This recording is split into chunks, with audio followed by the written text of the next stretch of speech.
Sorry, India is the fifth largest economy.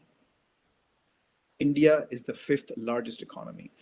To their credit, उन्होंने चाहे वो reason में लोग उनका साथ दें, चाहे रीजनल कंट्रीज उनके साथ तिजारत करें ना करें, उन्होंने साबित किया है कि हाँ वो ब्रिटिश इकोनॉमी को सुपरसीड करते हुए फिफ्थ लार्जेस्ट इकोनॉमी बन सकते हैं।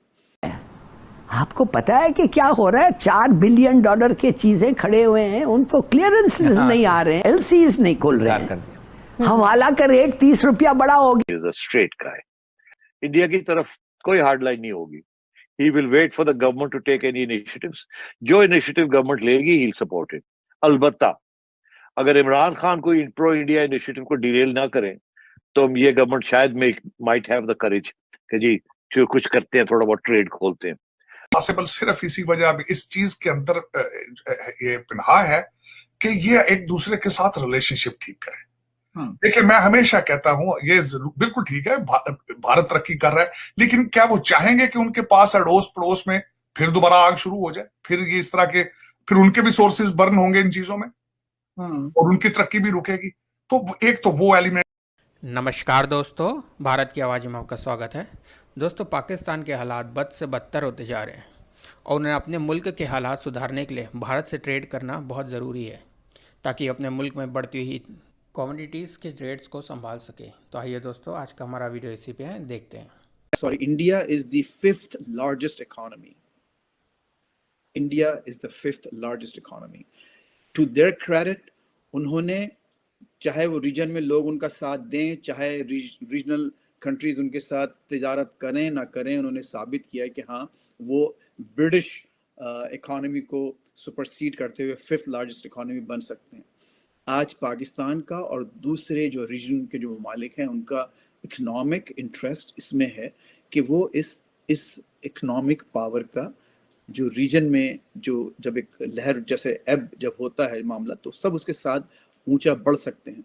आज फिफ्थ लार्जेस्ट इकोनॉमी को अपने आप को सस्टेन करने के लिए रिसोर्सेज की, ह्यूमन रिसोर्सेज की और दूसरी कई चीज़ों की ज़रूरत होती है, जो कि अगर उसको रीजन से मिले तो ज़्यादा फ़ायदा होता है। अगर आज पाकिस्तान अपने इसके साथ तिजारत शुरू कर दे, मैं नहीं कहता कि बिल्कुल बगैर किसी कंडीशंस के, बगैर किसी शराइत के, ठीक है, जिस तरह से भी कर सकें, ये पाकिस्तान के लिए अवाम के लिए बहुत बड़ी अपॉर्चुनिटी होगी कि वो भारत के साथ अपनी ट्रेड रिलेशनशिप को कायम करें। लोगों को जॉब्स मिलेंगे पाकिस्तान में, पाकिस्तान की इंडस्ट्री बढ़ेगी। उस फिफ्थ लार्जेस्ट इकोनॉमी को फीड करने के लिए बहुत सख्त ज़रूरत है कि उसके पास मुसलसल एक सप्लाई चेन बनी रहे हर चीज़ की। वो सप्लाई चेन में पाकिस्तान भी हिस्सा बन सकता है, पाकिस्तान फ़वाइद उठा सकता है। It's in our interest to become part of that economic hub. उसमें बाजवा डॉक्ट्रिन जब उसके बारे में सोचा जाए तो बाजवा साहब was very serious and interested in having dialogue with India, और जिसमें इमरान खान साहब रोकते रहे हैं, वरना हमारे जो एस्टेब्लिशमेंट थी, they were thinking that we need to normalize our relationship. लेकिन यहाँ पे मैं ये जरूर ये कहना चाहूंगा, और इस वक्त Alia pressure is from the India Bharat side, it's not a pressure from Pakistan side, because Pakistan is going through their political instability, और एक पार्टी जो है ताकतवर वो रोजाना घेराव जलाओ कर रही है। पाकिस्तान इस वक्त नहीं बोल रहा, आवाजें आ रही हैं दूसरी साइड से, तो उनमें मजीद अगर इजाफा करेंगे तो जाहिर यहाँ से भी करेंगे, लोग उसको काउंटर करेंगे। अब मैं दो तीन चीजें इसमें मजीद आगे फर्दर इसमें चाहूंगा कि दोनों ममालिक की तरक्की पॉसिबल सिर्फ इसी वजह इस चीज के अंदर ये पिन्हा है कि ये एक दूसरे के साथ रिलेशनशिप ठीक करें। देखिए, मैं हमेशा कहता हूं ये बिल्कुल ठीक है, भारत तरक्की कर रहा है, लेकिन क्या वो चाहेंगे कि उनके पास अड़ोस पड़ोस में फिर दोबारा आग शुरू हो जाए, फिर ये इस तरह के फिर उनके भी सोर्सेज बर्न होंगे इन चीजों में और उनकी तरक्की भी रुकेगी। तो एक तो वो element. Is a straight guy, India की तरफ कोई हार्ड लाइन नहीं होगी। He will wait for the government to take any initiatives. जो इनिशिएटिव गवर्नमेंट लेगी, he'll support it. अलबत्ता अगर इमरान खान कोई प्रो इंडिया इनिशिएटिव को डिरेल ना करें, तो ये गवर्नमेंट शायद might have the courage कि जी जो कुछ करते हैं, थोड़ा बहुत ट्रेड खोलते हैं। तो मेरा ख्याल है कोई ऑपोजिशन नहीं आएगी इससे। सब नंबर 1। नंबर 2, सीज फायर जो है इंडिया के साथ रिटेन रहेगी। बाकी डिप्लोमेटिक रिलेशंस, अमेरिका, ब्ला ब्ला ब्ला ब्ला, सब ठीक। It will carry on the same geoeconomics, not geostrategy approach. Good relations with everyone, focus on domestic issues, domestic instability, and so on. तो मैं ये समझता हूँ कि on the whole, he will be support to the government. The government is also moderate.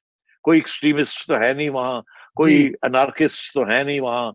They want good relations with everyone. और शरीफों का तो model ही है कि यार इकोनॉमिक डेवलपमेंट करो, यही this is good for Pakistan, ये कर दो वो कर दो, बाकी अल्लाह खैर सल्ला. तो मैं ये समझता हूँ कि Asim Munir will be a stabilising influence on the politics of this country. He will continue with general Bajwa's policies since फरवरी.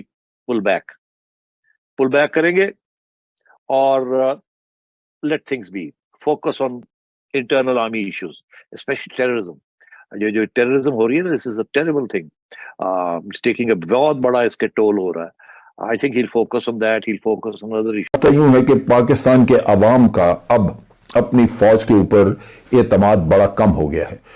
उसके साथ साथ इसी चीज की वजह से जो पाकिस्तान के अंदर इंस्टेबिलिटी है कि लोगों को अवाम का ट्रस्ट दोबारा हासिल करना, यानी जो ट्रस्ट था लोगों का, जो मोहब्बत थी उनकी फौज की तरफ, जो एहतराम था, उसको दोबारा रीबिल्ड करना है, जो कि रेस्टोर करना है, जो कि बिल्कुल खत्म हो चुका है. इस अगर मैं ट्रस्ट बिल्डिंग की बात करूं तो जो पिछले 6-7-8 महीनों में हो चुका है वो इतना ज्यादा है कि नफरतें बहुत बढ़ चुकी हैं. उसमें बहुत सारे एतराजात पाकिस्तान की इंटर सर्विसेज इंटेलिजेंस ISI के ऊपर, उनके लोगों के ऊपर उठाए जा रहे हैं. बाद सीनियर ऑफिसर्स के ऊपर उंगलियां उठ रही हैं. ये वो चीजें हैं जो फौरी तौर पे तो सिर्फ इल्जाम तराशियां हैं. ये नहीं कहा जा सकता कि ये इल्जाम दुरुस्त हैं या नहीं हैं. ये भी नहीं कहा जा सकता कि ये बिल्कुल ही इल्जाम सारे गलत हैं. कुछ मॉरल इश्यूज भी हैं. मेरा ख्याल है कि ये शायद उस पर भी फोकस करेंगे. I just come to that. क्योंकि आर्मी की बड़ी बदनामी हुई है. चीफ्स जो हैं, पिछले 2-3 चीफ्स जो हैं, वो बहुत कुछ ले गए हैं, और जिसके साथ फौज की काफी बदनामी हुई है कि यार चीफ्स की करते पे ने, कोई अरबपति बन रहा है, कोई मल्टी अरबपति बन जाते हैं, एक ही हो रहे हैं. तो आई थिंक वहां भी Asim Munir is going to put a halt to things like that. वो मॉरली ही इज अपराइट ना, तो वो मॉरली स्ट्रांग.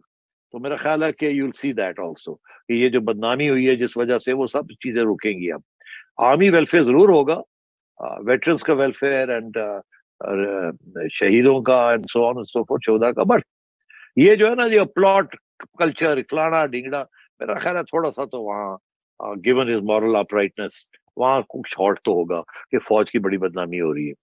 बट जो हो चुका है वो तो हो ही चुका है. अब आप डिफेंस हाउसिंग सोसाइटी को तो बंद नहीं कर सकते ना, जहां भी जाए वो शायद और भी बढ़ेगी. Doesn't matter.